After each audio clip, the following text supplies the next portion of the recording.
यानी उस वक्त की बात कर रही है जब अपने तमाम मलाइका और मुख्य मलाइका में शामिल तमाम लोगों को हुक्म दिया कि जब मैं इस टुकड़े में रहूं तो सब पहले से चले जाना। मैंने यहाँ पर इसलिए इस्तेमाल किया कि मुख्य मलाइका में शामिल तमाम लोगों के लिए हुक्म दिया, क्योंकि शैतान मलाइका से लेकर शैतान का ताल्लुक नस्ले जिन से था। शैतान मलाइका से लेकर शैतान जिन्नात से था। अब जब ये हुक्म हुआ तो कुरान कह रहा है कि तमाम मलाइका ने सजदा किया इल्ला इब्लीस, और इब्लीस सिवाय इब्लीस के खुदा ने इब्लीस से पूछा लिमान रहा दिया क्या तू तकब्बुर कर रहा है, क्या तू आलिम में से हो गया। शैतान से खुदा ने सवाल किया और आखिरी आयत कहा निकल जा मेरी बारगाह से, पढ़ी नजर नहीं क्योंकि तू लानती है, तू मरदूद है। अब उलमाए कराम जाकिरीन कराम बयान करते हैं, वो ये बयान करते हैं कि शैतान को अल्लाह ने अपनी बारगाह से निकाला इसलिए कि शैतान ने जनाब आदम अलैहिस्सलाम के सजदे से इनकार किया था। इस सजदे की हकीकत क्या है? बेअल्लाह को इतना बेनियाज नहीं है कि एक सजदे की बिना पर इतनी लंबी बातों तकरार तो उस वक्त से लेकर शैतान और खुदा की मुकाबला चल रहा है, वो इस वक्त तक आ रहा है। खुदा इतना बेनियाज नहीं है कि बिना किसी बड़ी बात के इतनी लंबी बातों गुफ्तार कर सकता है। यकीनन पर्दे के पीछे बात कोई और थी, सजदे के पीछे बात कोई और थी, सजदे के पीछे हकीकत कुछ और थी। तो क्या हकीकत थी? भाई खुदा आलम ने हुक्म दिया था कि जब मैं इसमें रूह फूंकूं तो सजदे में चले जाना। यानी आदम अलैहिस्सलाम के सजदे के इनकार से जन्नत से इब्लीस को नहीं निकाला गया। क्यों? क्योंकि अल्लामा मजलिसी अपनी किताब हयातुल कुलूब में लिखते हैं कि अल्लाह ने जिस वक्त ये हुक्म दिया अपने फरिश्तों को कि जब मैं इसमें रूह फूंकूं तो सजदे में चले जाना, यानी उससे कई वर्ष पहले इब्लीस मौजूद था, इबादतें कर रहा था और जनाब आदम अलैहिस्सलाम का खुदा भी बन चुका था। लेकिन उस वक्त किसी को सजदे का हुक्म नहीं था कि भाई ये आदम का पुतला है, इसे सजदा करते रहना। लेकिन खुदा ने कहा पैदा सवैतहू व नफख्तु फीहि मिन रूही फक़ऊ लहू साजिदीन, जब मैं इसमें रूह फूंकूं तब सजदे में जाना। जब सजदा जो हुआ था वो आदम को नहीं हुआ था, वो रूह को हुआ था। सजदा जनाब आदम अलैहिस्सलाम को नहीं हुआ था, वो सजदा रूह को हुआ था। यानी शैतान ने जो इनकार किया था वो आदम का इनकार नहीं था, वो रूह का इनकार था। अब रसूल के खुदा कुरान में इरशाद फरमा रहा है वो यसअलूनका अनिर रूह, ऐ मेरे हबीब लोग तुझसे रूह के बारे में पूछेंगे, ये रूह क्या है? तो उनसे कहना कुलिर रूह मिन अम्रि रब्बी, कहना मेरे परवरदिगार का अम्र जो है वो रूह है, मेरे परवरदिगार का अम्र है वो रूह है। यानी शैतान को आदम के सजदे के इनकार की वजह से नहीं निकाला गया था, बल्कि शैतान को जन्नत से इसलिए निकाला गया था क्योंकि उसने अल्लाह के अम्र की अताअत की थी, अल्लाह के अम्र की मुखालफत की थी।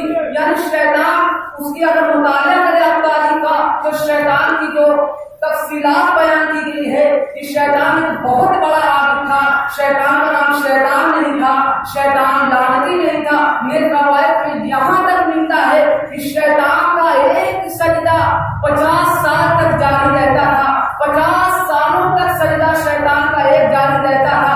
लेकिन शैतान ने एक अमर का इनकार किया, अल्लाह ने उसकी तमाम इबादतों को ज़ाय कर दिया। जो 50 साल के सजदे थे वो भी ज़ाय हो गए, पूरे जमीन पर जितने सजदे शैतान ने किए थे वो सब के सब ज़ाय हो गए। शैतान जैसे आबिद ने एक अमर का इनकार किया, अल्लाह ने उसे मिनटों में लानती बना दिया। अब मुझे समझ में नहीं आता कि मुसलमान जो दिन भर में 5 सजदे करते हैं, 5 वक्त नमाज करते हैं, अल्लाह ने शैतान को एक अमर के इनकार पर लानती बना दिया, ये अपनी अमर का इनकार करके रज़ी अल्लाह बनते हैं। सलवात पढ़े पर मोहम्मद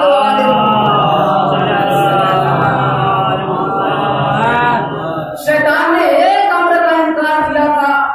अल्लाह ने कहा निकल जा मेरी बारगाह से, फइन्नका रजीम फखरुज फइन्नका रजीम, निकल जा मेरी बारगाह से क्योंकि तू लानती है, तू लानती है, निकल जा।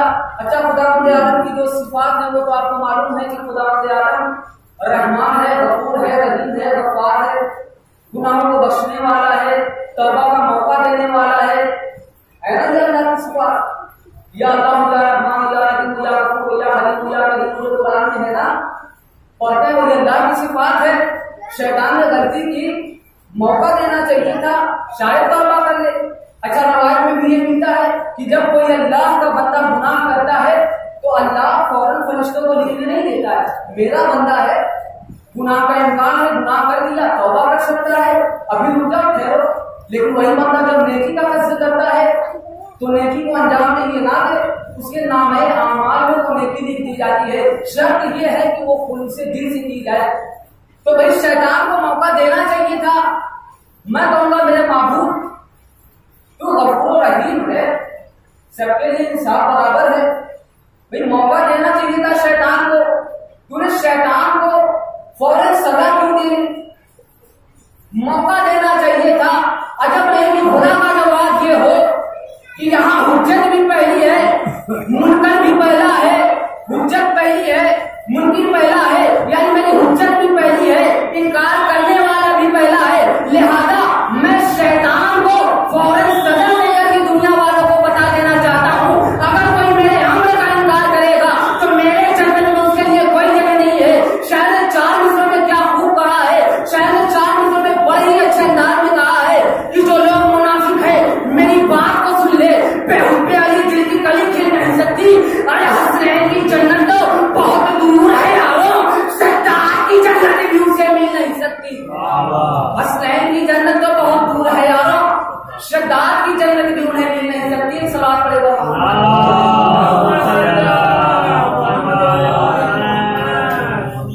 और उसके बाद शैतान कहता है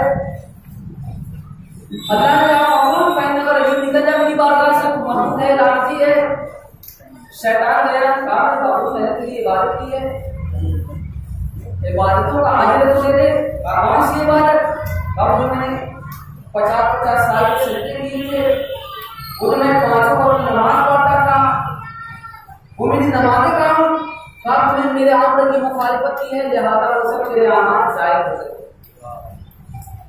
अल्लाह ने शैतान के अमाल को इसलिए जायज कर दिया कि रोज़े क़यामत कोई नमाजों का अंबार लेकर मेरे दरवाजे पे ना आए, सजदों की दाग लेकर मेरे दरवाजे पर ना आए। मेरे अम्र की मुखालिफत करने वालों के लिए मेरी जन्नत में कोई जगह नहीं है। शैतान ने कहा ठीक है, अजर मत दे, मुझे मोहलत दे दे। आप ऐसी मोहलत?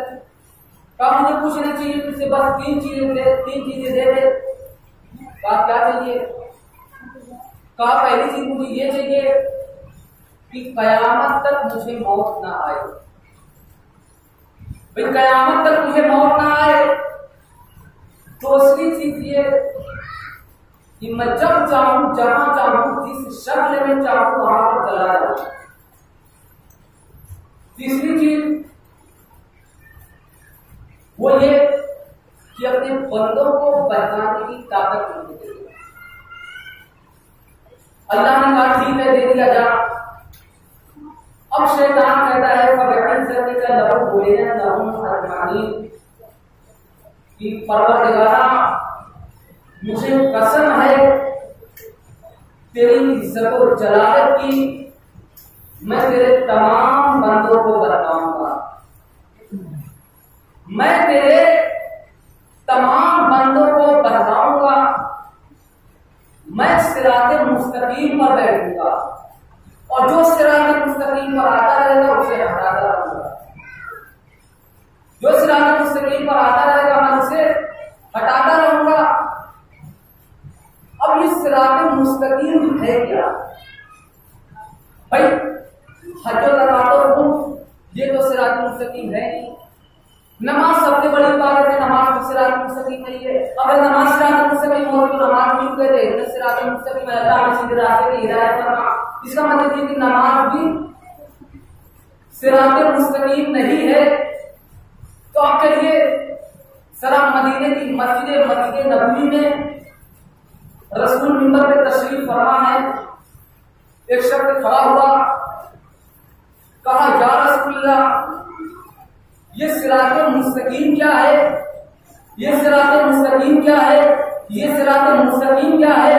अभी उसने सवाल करके अपनी जगह ही नहीं ली थी कि सामने से मौलाए कायनात मस्जिद में वाजिब हो रहे थे। नबी ने मिंबर से अपने हाथ को उठाया, मौलाए कायनात की तरफ इशारा किया, हाज़ा अलीयुन सिरात मुस्तकीम, हाज़ा अलीयुन सिरात मुस्तकीम, हाज़ा अलीयुन सिरात मुस्तकीम। ये अली है सिरात मुस्तकीम, ये अली है सिरात मुस्तकीम, ये अली है सिरात मुस्तकीम। शैतान ने कहा था मैं सिरात मुस्तकीम पर बैठूंगा, मैं सिरात मुस्तकीम पर बैठूंगा, मैं सिरात मुस्तकीम पर बैठूंगा। यानी मौलाए कायनात की मसनद पर बैठने वाला कोई और नहीं था। शैतान ने पहले से चैलेंज कर रहा था कि मैं सिरात मुस्तकीम पर बैठूंगा और आने वाले को गुमराह करूंगा। सलात पढ़े पर मोहम्मद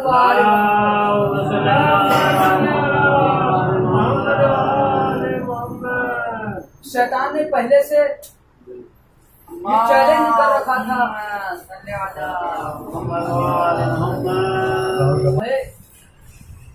उसका जो इंसाफ, जिसका जो हक है उसको वो मिल के रहेगा। अब नबी के बाद खिलाफतें शुरू हुई। पहली खिलाफत आई मिंबर पर। मिंबर जो है पहले 4 दिनों का हुआ करता था। रसूल का जो मिंबर था ये 3 दिनों का मिंबर है, वो 4 दिनों का मिंबर हुआ करता था। तो रसूल सबसे ऊपर वाले, जो ये सबसे ऊपर वाला तख्ता है, रसूल इस पर बैठते थे। तो पहली जो खिलाफत आई वो तीसरे वाले पर बैठी। क्यों? जब लोगों ने पूछा कि आप तीसरी तख्ते पर क्यों बैठे हैं, कहा इसलिए कि पहले वाले पर रसूल खुदा बैठते थे, हमारी क्या औकात, हमारी क्या कैपेसिटी, हमारी क्या बसात, हम उस जगह पर बैठे, लिहाजा उस पर रसूल बैठते थे, हम नहीं बैठ सकते। अब दूसरी खिलाफत आई, वो दूसरे तख्ते पर बैठी। उनसे सवाल किया गया कि आप क्यों दूसरी पर बैठे हैं?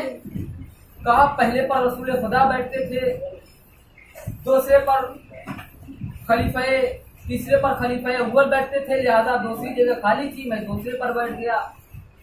अब तीसरी खिलाफत आई, तीसरी खिलाफत में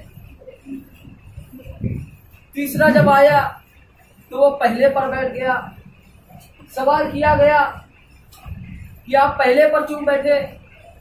कहा पहले पर मैं इसलिए बैठा क्योंकि सबसे ऊपर वाले पर रसूल बैठते थे, तीसरे पर पहले वाले बैठते थे, दूसरे पर दूसरे वाले बैठते थे, लिहाजा पहली जगह खाली थी तो मैं आके बैठ गया। अब जब इक़्तिदार मौलाए कायनात के हाथ में आया, यानी मसनद मौलाए कायनात के अख्तियार में आई, हुकूमत मौलाए कायनात को मिली। अब मुनाफिकों का मजमा है, मौलाए कायनात सफों के दरमियान से आगे बढ़ रहे हैं, सफों को अबूर करते हुए आगे बढ़ रहे हैं। देखते हैं लोग एक दूसरे को केहुनियां लगा रहे हैं, लोग एक दूसरे के चेहरे को देख रहे हैं कि भाई पहली जगह पर रसूल बैठते थे, दूसरी जगह पर खलीफा अव्वल बैठते थे, तीसरी जगह पर खलीफा दोम बैठते थे, पहली जगह पर खलीफा सेजुम बैठते थे। अब मिंबर पे कोई जगह खाली नहीं है, अली बैठेंगे कहाँ, अली बैठेंगे कहाँ? अब मौलाए कायनात आए, पहले को अपने कदमों में रखा, दूसरे को अपने कदमों में रखा, तीसरे को अपने कदमों में रखा और चौथे पर आकर बैठ गए। अब देखा कि मुनाफिकीन में ताज्जुब मचा हुआ है, कहा कि ये ताज्जुब कैसा है? अब मौलाए कायनात ने लोगों के चेहरों की तरफ देखना शुरू किया। वो मौला लोगों के चेहरों को देख रहा था जिसकी जुल्फ़िकार 70 नस्लों को देखती है। एक के चेहरे पर देखा, ताज्जुब तारी है, कहा सामने आ, प्रॉब्लम क्या है, परेशानी क्या है, सामने आ। का ताज्जुब ये है कि पहले पर रसूल खुदा बैठते थे, पहले पर रसूल बैठते थे, दूसरे पर खलीफा अव्वल बैठते थे, तीसरे पर खलीफा दोम बैठते थे, पहले पर खलीफा अव्वल बैठते थे, लेकिन आप उसी जगह बैठ गए जहाँ पर रसूल बैठते थे। मौलाए कायनात ने कहा तुझे ये देखकर ताज्जुब हो रहा है कि मैं उसी जगह बैठा हूँ जहाँ पर रसूल बैठा करते थे? अरे मैं तो वो अली हूँ जो रसूल की पुष्ट पर भी बैठा करता है। सलवात पढ़े पर मोहम्मद।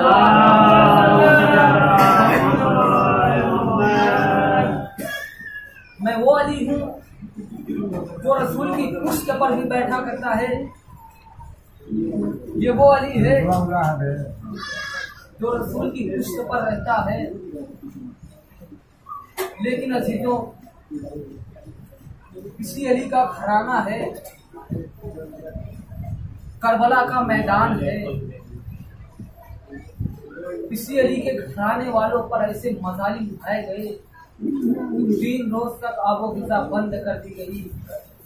ख़याम हुसैनी में एक कतरे आब न रहा, बच्चों में अल-अतश की सदाएं बुलंद हो गई। बीबियां खैमे में मातम कर रही है, कोई वालियो वारिस न रहा। मौला हुसैन अकेले मैदान कारजार में जंग करते हैं। मौला हुसैन अलैहिस्सलाम यको तनहा रह गए जंग करते करते। बस अजीजों वो वक्त आ गया कि जब मौलाए कायनात भी मौला हुसैन भी मैदानी कारदार में शहीद हो गए। शहीद होने के बाद बीबियों को कैदी बनाया गया। अरे बीबियों को कैदी बनाया गया। बीबियों को कैदी बनाने के बाद ऊँटों की नंगी पुश्तों पर सवार किया गया। ऊँटों की नंगी पुश्तों पर सवार किया गया। अरे 4 बरस की एक बच्ची थी जिसका नाम सकीना था, हुसैन की चहेती बच्ची थी। शिवर कहता है अरे वो हुसैन की बच्ची कहाँ है? मैं उसको अकेले सदीदो जनाबे ज़ैनब से बच्ची को जबरन लिया गया। ऊँट की नंगी पुश्त पर बच्ची को लिटाकर बांध दिया। अरे जब ऊँट चलते थे तो 4 बरस की बच्ची का सीना चलनी होता था। 4 बरस की बच्ची के सीने से खून नमूदार होते थे। बच्ची अपनी फूफी ज़ैनब को पुकारती थी, ए फूफी ज़ैनब अरे अपनी आगोश में ले लो। अरे ये अली की बेटियां हैं, अली की पोतियां हैं। बस अजीजों, काफिले को आगे बढ़ाया गया। अरे यही काफिला है, वो ये अली की बेटियां हैं जिन्हें आसमान ने कभी खुले सर न छोड़ा, खुले सर न देखा। लेकिन हाय रे करबला के बाद गरीबी, वही अली की बेटियां हैं जिनके सरों से नो के नैजा से रेदाएं हटाई जा रही है। करबला करबला से कूफे से शाम पे मखनऊ चादर फिराया जा रहा है। मुनादी निदा दे रहा है, ए तमाशाइयों देखो, अरे ये अली की बेटियां बेमखनऊ चादर है, ये हुसैन की बहनें हैं।